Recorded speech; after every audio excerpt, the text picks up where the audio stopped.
Movie की शुरुआत में हमें अंतरिक्ष में एक आवाज सुनाई देती है जिसमें बताया जा रहा था कि जब इंसान पृथ्वी पर पैदा नहीं हुए थे उस समय यूनिवर्सल में सेमेलियन नाम के एडवांस टेक्नोलॉजी वाले ग्रह पर जीवन पाया जाता था और वहाँ इंसान विराह करते थे। वहाँ के लोग इतने इंटेलिजेंट थे कि अपने एडवांस टेक्नोलॉजी की मदद से किसी भी अंतरिक्ष पर आ जा सकते थे।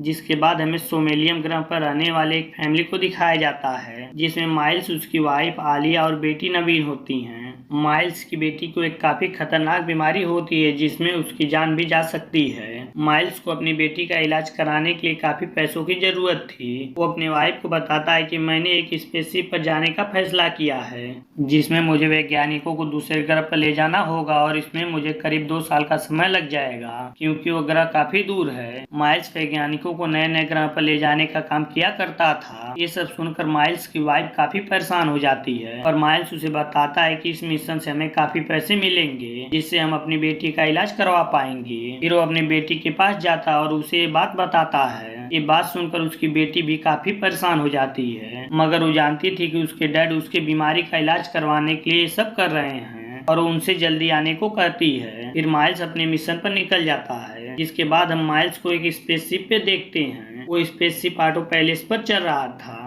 तभी अचानक उस पे स्ट्रोक टकराने लगते हैं। तभी माइल्स की आंखें खुल जाती हैं और वो जल्दी से स्पेसशिप को चलाने लगता है लेकिन तब तक स्पेसशिप काफी डैमेज हो चुका था जिसकी वजह से माइल्स स्पेसशिप को एक पास के एक ग्रह पर उतारने लगता है। उतरते समय स्पेसशिप चट्टानों से टकराते हुए नीचे गिर जाती है जिससे स्पेसशिप के 2 टुकड़े हो जाते हैं। इस एक्सीडेंट की वजह से माइल्स घायल हो चुका था जिस वजह से वो बेहोश हो जाता है और थोड़ी देर बाद माइल्स को होश आता है तो उसे सिस्टम से पता चलता है कि वो एक अनजान जगह पर पहुंच चुका है और ये अनजान ग्रह कोई और नहीं बल्कि अर्थ ही थी और उस समय यहाँ पर डायनासोर और कई जानवरों का राज था। तभी वो देखता है कि उसके शरीर के अंदर एक मेटल का टुकड़ा घुसा हुआ है। वो उसे बाहर निकालने लगता है जिसे निकालने में उसे काफी तकलीफ होती है और वो सूट पहनकर बाहर आ जाता है। बाहर आकर देखता है कि सारे जानवर बहुत ज्यादा डैमेज हैं। जब उन्हें चेक करता है तो उसे पता चलता है कि वो सारे मारे जा चुके हैं। तो उसे पता चलता है कि इस प्लेनेट पर उसके अलावा कोई भी जिंदा नहीं बचा है। तभी उसे पता चलता है कि इस ग्रह पर सांस लेना आसान है और यहाँ भी जीवन संभव है।